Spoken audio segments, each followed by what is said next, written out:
každú službu, ale to máme ten partičný tak.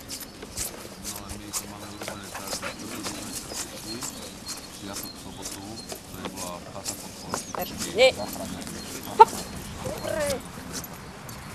Piatok a sobotu. Teraz bude ako, dobre? Kašli na to.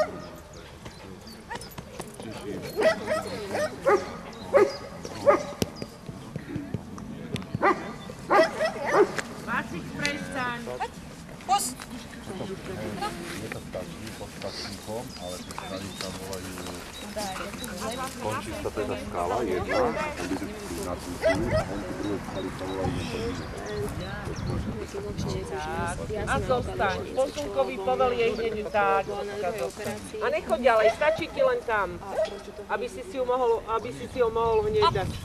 A proste je to zabezpečené, pa teda mali 24 miestní. Poďme, hop, hop. Čo bolo? Áno.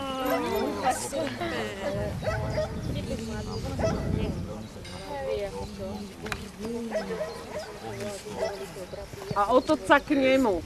Lebo ty si vždy čelom k nemu, tak otočený. Nie. Aby si zvykal na to. Nie.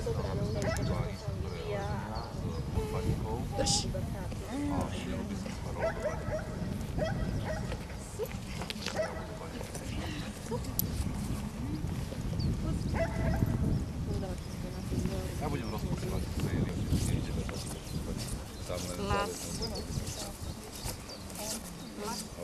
Dobre, stačí kľudne. Odloženie v sede. Výborne.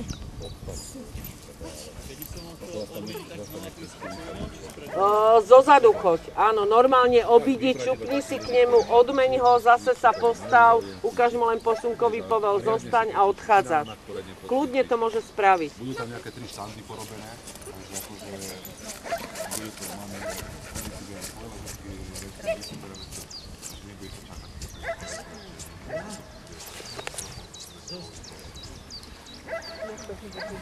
Keď jej hovoríš mu aj zostaň, ukáž mu aj posunkový, lebo ten posunkový ti môže niekedy, vieš, zachrániť život, kvázi.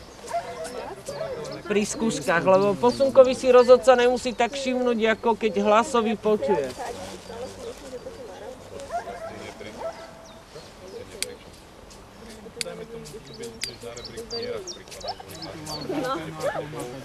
Kokos vidia aj vôbec mami, aby som nabehla na to a končí koľkej hodiny. Nemáte babi? Telefon? 12:15. Už asi nevíde, to už ani ľudí Poslušnosť áno, ale ja mám aj taký dojem, že mohli by sme sa potom radšej vrátiť do ruín. Alebo urobiť les a na zajtra ruíny. Tým, že teda nevieme, aké bude zajtra počasie, ale nemalo by pršať. Malo by zajtra. Jak máš prehľad, že tam nakreslené to je materiál na Super, poď. Výborne.